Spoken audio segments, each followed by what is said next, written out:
Hello dears, welcome back to ISKC English. Hello dear students. ഇന്ന് നമ്മൾ discuss ചെയ്യുന്നത് നമ്മളുടെ ലാസ്റ്റ് ക്ലാസ്സിൻ്റെ കണ്ടിന്യൂഷനാണ്. അപ്പോൾ നമ്മുടെ ലാസ്റ്റ് ക്ലാസ്സിൽ നമ്മൾ ഡിസ്കസ് ചെയ്തത് യൂറോപ്യൻ ക്ലാസിക്കൽ ലിറ്ററേച്ചറിലെ ഹോമർ ദ ഇലിയഡ് എന്നുള്ള നമ്മൾ ഡിസ്കസ് ചെയ്ത ചാപ്റ്ററാണ് ഹോമർ ദ ഇലിയഡ് എന്നുള്ള ചാപ്റ്റർ.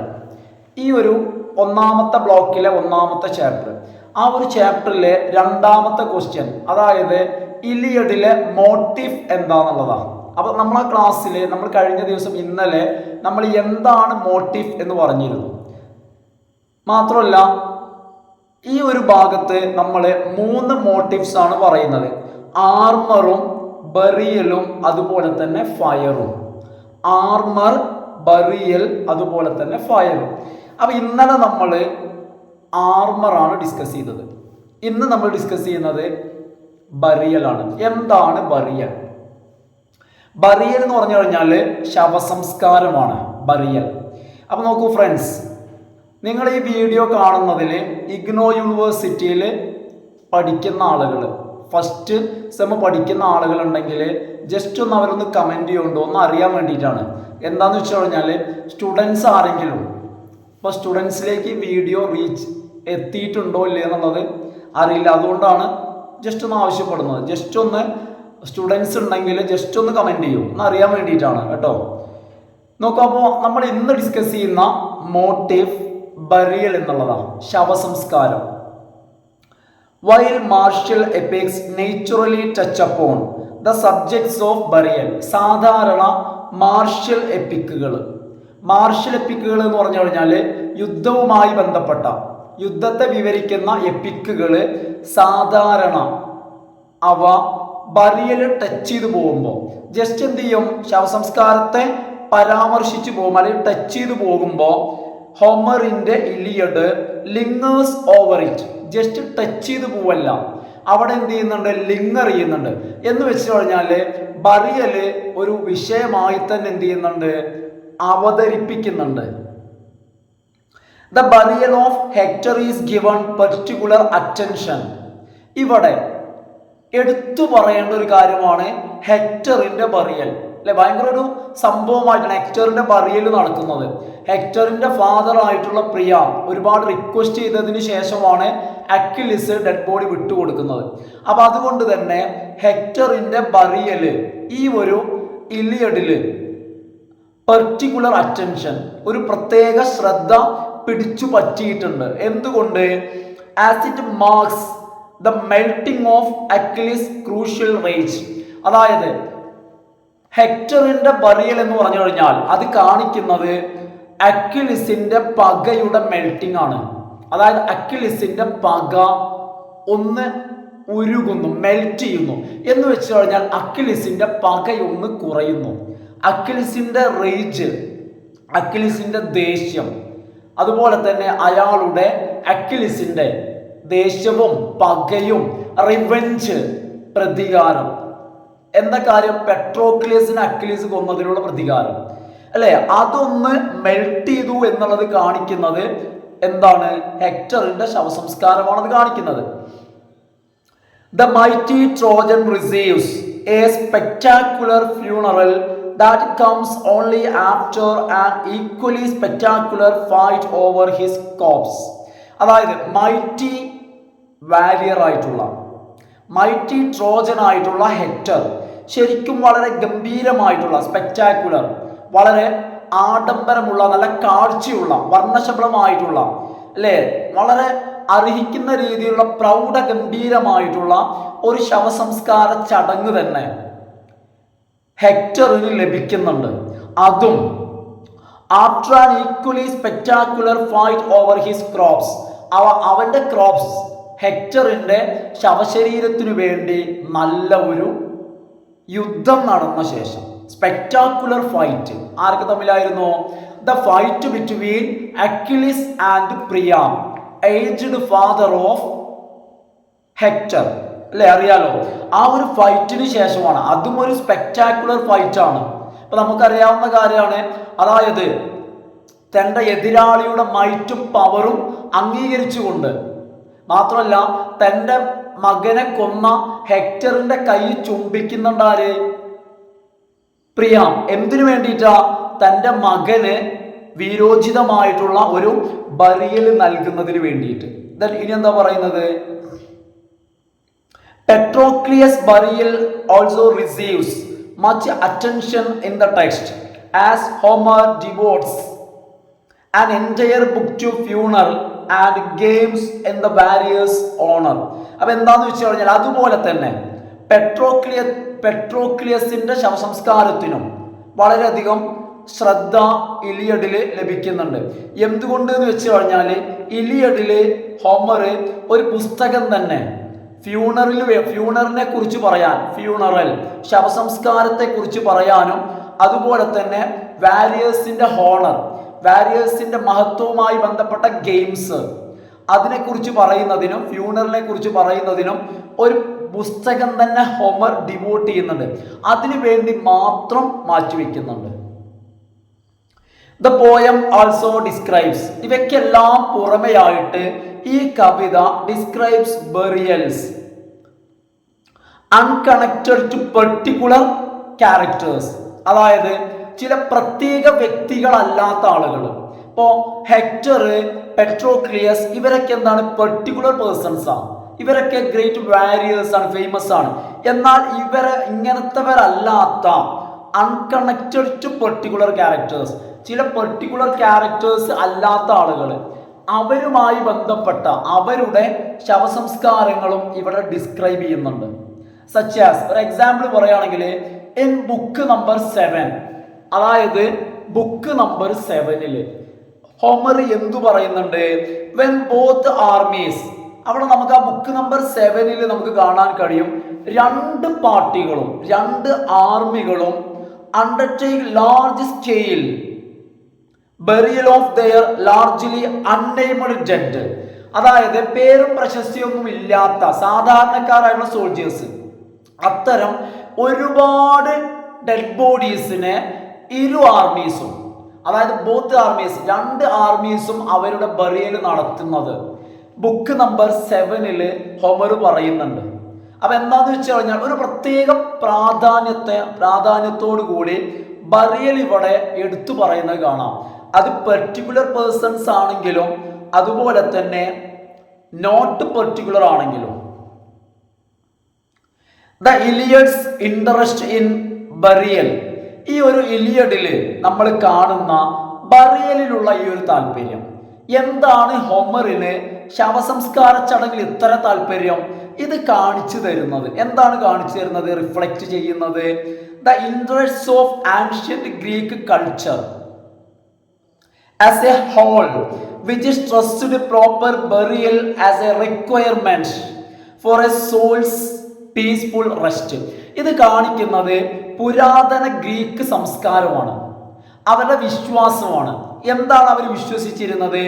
ഒരു ആത്മാവിന് ശാന്തി കിട്ടണമെങ്കിൽ, സോൾസ് പീസ്ഫുൾ റെസ്റ്റ്, ഒരാത്മാവ് സമാധാനത്തിലാവണമെങ്കിൽ, നിത്യസമാധാനത്തിൽ വസിക്കണമെങ്കിൽ ആ ആത്മാവിന് നല്ല ഒരു ബറിയൽ ലഭിക്കണം, നല്ലൊരു ശവസംസ്കാരം ലഭിക്കണം എന്ന് ഗ്രീക്കുകാർ അവരുടെ സംസ്കാരത്തിന്റെ ഭാഗമായിട്ട് നിലനിർത്തി പോരുന്നുണ്ട്.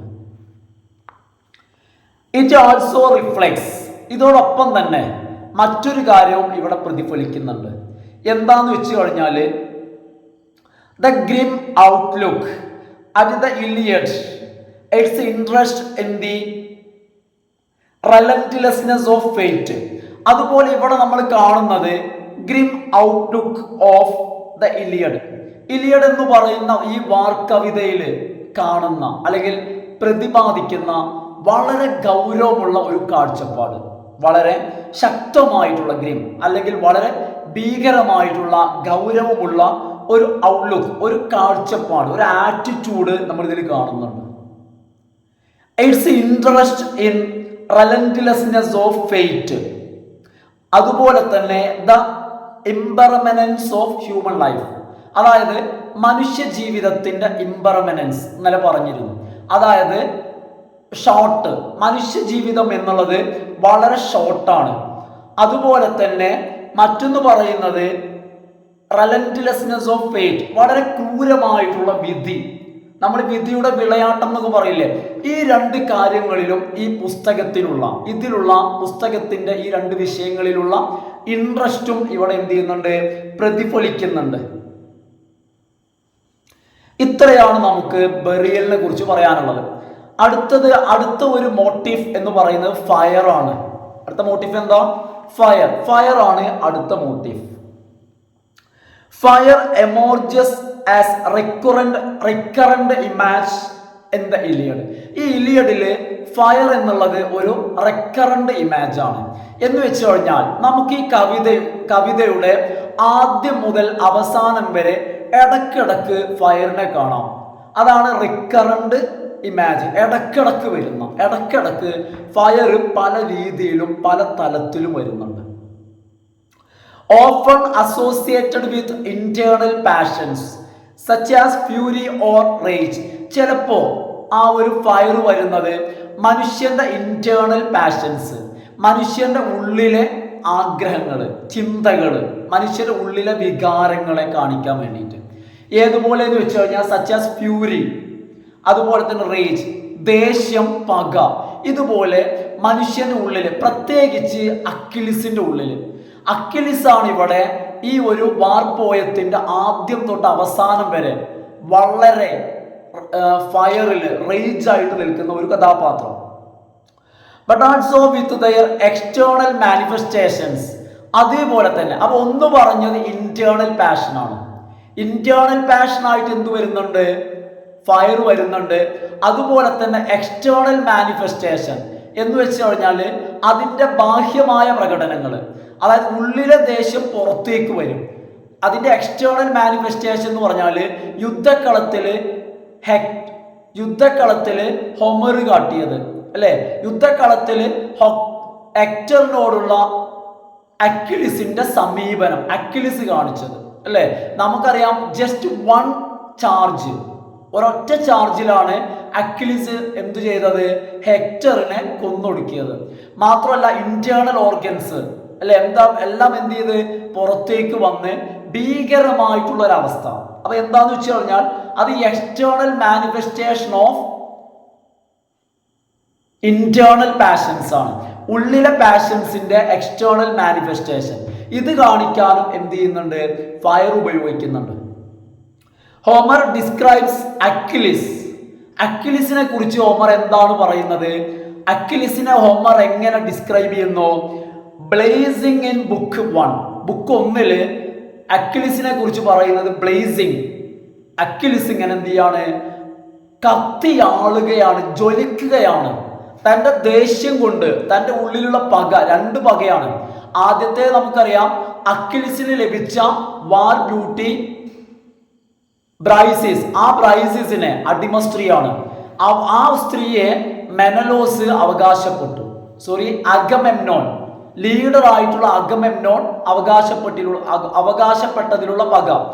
രണ്ടാമത്തെ കാര്യം എന്താ പറയുന്നതെന്ന് വെച്ച് കഴിഞ്ഞാൽ തൻ്റെ ആത്മസുഹൃത്തായിട്ടുള്ള പെട്രോക്ലിയസിനെ ഹെക്ടർ കൊന്നതിലുള്ള പക. ഈ 2 പകയും കൊണ്ട് അല്ലെ, ഇതെല്ലാം കൊണ്ട് ബ്ലേസിംഗ്, അയാളിങ്ങനെ കത്തി ജ്വലിക്കാണ് ആര്? അക്വിലിസ്. And compares sparkle of his freshly donned armor to the sun. മാത്രമല്ല അക്വിലിസ് പുതുതായി ധരിച്ചിരിക്കുന്ന ആർമർ, പടച്ചട്ട. ഡോൺ മീൻസ് വെയർ, ധരിച്ചിരിക്കുന്ന പടച്ചട്ട. ആ പടച്ചട്ടയുടെ സ്പാർക്കിൾ, അതിൻ്റെ ആ ഒരു ശോഭ, അതിൻ്റെ ആ ഒരു സ്പാർക്ക്, അതിൻ്റെ ആ ഒരു ജ്വലിക്കുന്നത് എന്തുമായിട്ടാണ് കമ്പയർ ചെയ്യുന്നത്? ടു ദ സൺ, ജ്വലിക്കുന്ന സൂര്യനുമായിട്ട്. Moreover the poem often compares a hero's charge or an onslaught of troops. ഇനി അടുത്തതായിട്ട് യുദ്ധക്കളത്തിലെ ഒരു വാരിയറുടെ അറ്റാക്കിന്, അതായത് ഓൺസ്ലോട്ട്, അതായത് യുദ്ധക്കളത്തിലുള്ള ഓൺസ്ലോട്ടിന്. എന്താണ് യുദ്ധക്കളത്തിലെ ഹീറോസ് ചാർജ് ചെയ്യാന്ന് വെച്ച് കഴിഞ്ഞാൽ എതിരാളികളെ അരിഞ്ഞു വീഴ്ത്തി മുന്നേറുക. ഇതാണ് ചാർജ്. അപ്പൊ എതിരാളികളെ അരിഞ്ഞു വീഴ്ത്തി മുന്നേറുന്നതും, അതുപോലെ തന്നെ ആൻ ഓൺസ്ലോട്ട് ഓഫ് ട്രൂപ്സ്, അതായത് സൈന്യത്തിന്റെ ഓൺസ്ലോട്ട്, സൈന്യത്തിന്റെ കൂട്ടക്കൊല, അതായത് മുന്നിലുള്ള എതിർ സൈന്യക്കാരെ അരിഞ്ഞു വീഴ്ത്തുക, കൊല ചെയ്യുക, അതാണ് ഓൺസ്ലോട്ട്. ആ ഓൺസ്ലോട്ടിനെ എന്തുമായിട്ടാണ് ഹോമർ കമ്പയർ ചെയ്തതെന്നറിയോ? To a conflagration sweeping through a field. ഒരു ഫീൽഡിലൂടെ, അതായത് ഒരു വയല് അല്ലെങ്കിൽ ഒരു പാടത്തില്, ഒരു വയലില് തീ പിടിച്ചാൽ ആ ഒരു വയലിനെ തീ ഇങ്ങനെ ആളി പടർന്നുകൊണ്ടിരിക്കുന്ന അവസ്ഥ, അതുപോലെയാണ് യുദ്ധക്കളത്തിലെ ഹീറോയുടെ ചാർജ്. അപ്പൊ ഹീറോയുടെ ചാർജ് അല്ലെങ്കിൽ ഹീറോയുടെ ഓൺസ്ലോട്ട് എന്ന് പറഞ്ഞാൽ എന്താ? എതിരാളികൾ ഇങ്ങനെ അരിഞ്ഞു വീഴ്ത്തി അല്ലെങ്കിൽ കൊന്നു വീഴ്ത്തി, സ്ലോട്ടർ, കൂട്ടക്കൊലപാതകം, മസാക്കർ, കൂട്ടക്കൊലപാതകം നടത്തിയിട്ട് എതിരാളികളെ കൊന്നു വീഴ്ത്തിയിട്ട് അരിഞ്ഞു വീഴ്ത്തിയിട്ട് മുന്നോട്ടുള്ള ഹീറോയുടെ ആ ഒരു മാർച്ച്, അതിനെ compared to a conflagration sweeping through a field. ഒരു ഫീൽഡിലൂടെ ആളി പടർന്നുകൊണ്ടിരിക്കുന്ന, കത്തിക്കയറിക്കൊണ്ടിരിക്കുന്ന തീജ്വാലയുമായിട്ടാണ് ഹോമർ കമ്പയർ ചെയ്യുന്നത്. But fire doesn't appear just allegorically or metaphorically. ഈ കവിതയിൽ അദ്ദേഹം ഫയറിനെ അലിഗറിക്കലി ഓർ മെറ്റാഫറിക്കലി, രൂപകമായിട്ടോ അലങ്കാരമായിട്ടോ മാത്രമല്ല, അതായത് ഒരു ഹീറോയുടെ ആ ഒരു ശൗര്യത്തെ കാണിക്കാനോ അല്ലെങ്കിൽ എതിരാളികളെ അരിഞ്ഞു വീഴ്ത്തുന്നതിൻ്റെ ഒരു മെറ്റാഫർ അതായിട്ടോ മാത്രമല്ല ഉപയോഗിച്ചിട്ടുള്ളത്. It appears materially as well. അതും മെറ്റീരിയലായിട്ട്, ശരിക്കും അതിൻ്റെ തീ എന്ന അർത്ഥത്തിൽ തന്നെ. ഇവിടെ കൃത്യമായിട്ട് തീ എന്നുള്ളത് കൃത്യമായിട്ട് അതുപോലെ ഉപയോഗിക്കുന്നുണ്ട്. എവിടെയാണ് അത് വരുന്നതെന്ന് അറിയാം? The Trojans light fire in book number 8. അതായത് ബുക്ക് നമ്പർ 8 ഒരു കാര്യം പറയുന്നുണ്ട്. ട്രോജൻസ് തീ കത്തിക്കുന്നു. ഇതൊരിക്കലും മെറ്റഫർ അല്ല, രൂപകമല്ല, ഒരു താരതമ്യമല്ല, ഒന്നുമല്ല. ശരിക്കും തീ കത്തിക്കണം. അപ്പൊ ഇവിടെ പറയുന്നത് തീ എന്നുള്ളതിനെ കുറിച്ച് തന്നെയാണ്, മെറ്റീരിയൽ, ആ വസ്തുവിനെ തന്നെ കുറിച്ച് പറയുന്നുണ്ട്. അപ്പൊ ശരിക്കും ഇവിടെ ഈ പോയത്തില് തീ ശരിക്കും ഒരു മെറ്റീരിയൽ ആയിട്ട് തന്നെ വരുന്നുണ്ട്. എന്തിനു വേണ്ടിയിട്ടാണ് ട്രോജൻസ് തീ കത്തിക്കുന്നത്? To watch the Achaean army. Achaean ആർമിയെ വാച്ച് ചെയ്യാൻ. എന്താണ് അക്കിയൻ ആർമി എന്ന് പറഞ്ഞാൽ? ഗ്രീക്ക് ആർമി, അതായത് രാത്രിയിലെ ഗ്രീക്ക് സൈന്യത്തെ വാച്ച് ചെയ്യുന്നതിന് വേണ്ടി ട്രോജൻസ് തീ കത്തിക്കുന്നു. കഴിഞ്ഞില്ല. And to prevent it from slipping away by night. രാത്രിയിൽ ആ സൈന്യം ഇവരുടെ കണ്ണുപൊട്ടിച്ച് വഴുതി മാറുന്നത് തടയാൻ വേണ്ടിയിട്ട്. അപ്പൊ ഈ ആവശ്യത്തിന് വേണ്ടി അക്കിയൻസിനെ വാച്ച് ചെയ്യാനും അതുപോലെ തന്നെ അവർ രാത്രിയിൽ സ്ലിപ്പ് ചെയ്ത് പോകുന്നത് തടയുന്നതിനും വേണ്ടി ട്രോജൻസ് രാത്രിയിൽ തീ കത്തിക്കുന്നത് ഇവിടെ പറയുന്നുണ്ട് book number 8.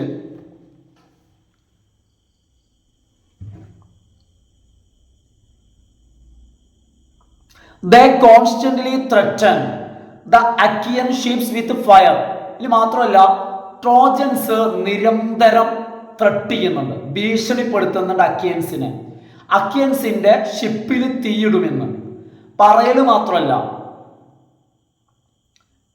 And indeed succeed in torching one of them. മാത്രമല്ല, അവരുടെ ഷിപ്പിൽ ഒന്ന് തീയിടുന്നതിൽ ട്രോജൻസ് വിജയിക്കുകയും ചെയ്തു.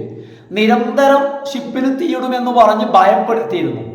ഭയപ്പെടുത്തൽ മാത്രമല്ല, ത്രട്ടൻ ചെയ്യൽ മാത്രമല്ല, ഒരു ഷിപ്പിന് തീയിടാൻ അവർക്ക് കഴിയുകയും ചെയ്തു. Thus, whether present literally or metaphorically. ഇനി ഫയറിനെ ഇവിടെ പ്രസന്റ് ചെയ്യുന്നത് ലിറ്ററലി, ശരിക്കും ഫയർ ആണെങ്കിലും ശരി, അതല്ല മെറ്റാഫറിക്കലി, അലങ്കാരമായിട്ട് കേട്ടോ. മെറ്റാഫറിക്കലി എന്ന് പറഞ്ഞാൽ എന്താ?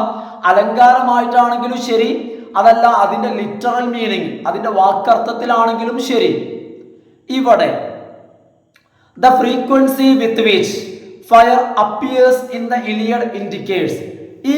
ഈ ഒരു ഇലിയഡ് എന്ന് പറയുന്ന വാർ പോയത്തില് ഫയറിന്റെ ഫ്രീക്വൻസി, അതായത് എന്ത് ഇടവേളയിൽ എപ്പോഴെല്ലാം ഫയർ വരുന്നു, ആ ഒരു ഫ്രീക്വൻസി ഇൻഡിക്കേറ്റ് ചെയ്യുന്നത്.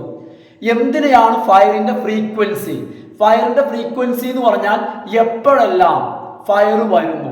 ഫയർ എന്ന വാക്കിനിടയിലുള്ള ഇന്റർവെൽ, ദാറ്റ് ഈസ് ഫ്രീക്വൻസി. ആ ഫയറിന്റെ ഫ്രീക്വൻസി ഇൻഡിക്കേറ്റ് ചെയ്യുന്നത് the poems over arching concern, ഈ കവിതയുടെ അമിതമായ ഉത്കണ്ഠയാണ് കാണിക്കുന്നത്. അതാണ് ആ ഫയറിന്റെ ഫ്രീക്വൻസി. ഇടക്കിടക്ക് ഫയർ വരുന്നില്ലേ, അത് കാണിക്കുന്നത് ഈ കവിതയുടെ ഉത്കണ്ഠയാണ്. കവിതയുടെ ഉത്കണ്ഠ എന്ന് പറഞ്ഞു കഴിഞ്ഞാൽ കവിയുടെ ഉത്കണ്ഠ. എന്തിനുള്ള ഉത്കണ്ഠ?